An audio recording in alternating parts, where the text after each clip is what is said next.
Chers messieurs, chères madames, bienvenue à la chaîne YouTube d'Avenir de la Culture. Par ces moyens, nous cherchons à mobiliser tous ceux qui veulent réagir contre les processus de déchristianisation de notre pays. Les profanateurs ne prennent hélas pas des vacances. Dans la nuit du 31 juillet au 1er août, plusieurs individus se sont acharnés contre les cimetières chrétiens d'Estaing en Seine-Saint-Denis. Ils ont renversé des fleurs, brisé des plaques, fracturé des caveaux, éventré des pierres tombales. En tout, une quinzaine de tombes ont été profanées. La mairie a heureusement porté plainte.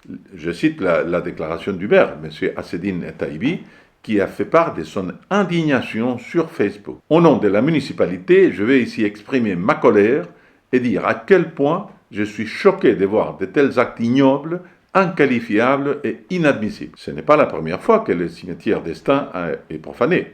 La municipalité vient à peine de faire voter le rehaussement du mur d'enceinte et l'installation de la vidéosurveillance. Ces mesures préventives n'ont visiblement pas été mises en œuvre à temps ou alors elles n'ont pas suffi. J'ai besoin de vous pour alerter les Français contre les attaques de ce genre qui deviennent quotidiennes en France. Les grands médias en parlent très peu. Vous pouvez permettre de briser les tabous autour des profanations en rejoignant le réseau sans Jeanne d'Arc d'Avenir de la Culture par un don mensuel de la valeur de votre choix. Soutenez cette chaîne et contribuer ainsi au réveil de la France chrétienne. Pour rejoindre le réseau Saint Jeanne d'Arc, cliquez sur le lien dans la description de cette vidéo. S'en prendre à nos morts ne peut être considéré comme un simple fait divers. Il s'agit d'un acte sacrilège. Le cimetière est un lieu sacré où la terre a très souvent été bénite par un prêtre et où le corps des fidèles défunts repose dans l'attente de la résurrection et du jugement dernier. Les satanistes sont parfaitement conscients de cela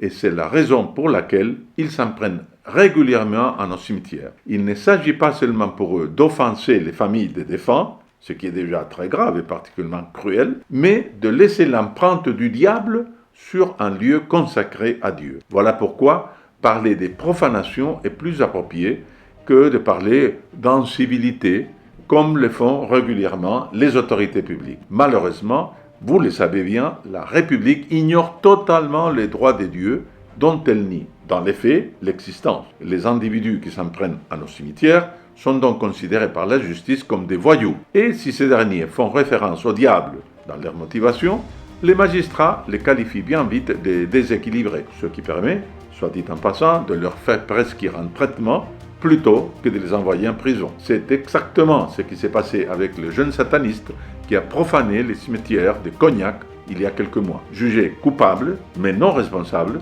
il a échappé à la prison. Comment s'étonner qu'une telle indulgence favorise la récidive si un profanateur ne risque pas autre chose qu'un rendez-vous chez le psy, voire une peine avec sursis? Ce n'est pas une caméra de surveillance qui va l'arrêter. Chaque année, plus de 1000 actes antichrétiens sont commis en France d'après le ministère de l'Intérieur. Pour savoir ce qui s'est passé dans la baie du Mont Saint-Michel au mois de juin dernier, regardez la vidéo qui apparaît maintenant à l'écran et je vous dis à très bientôt.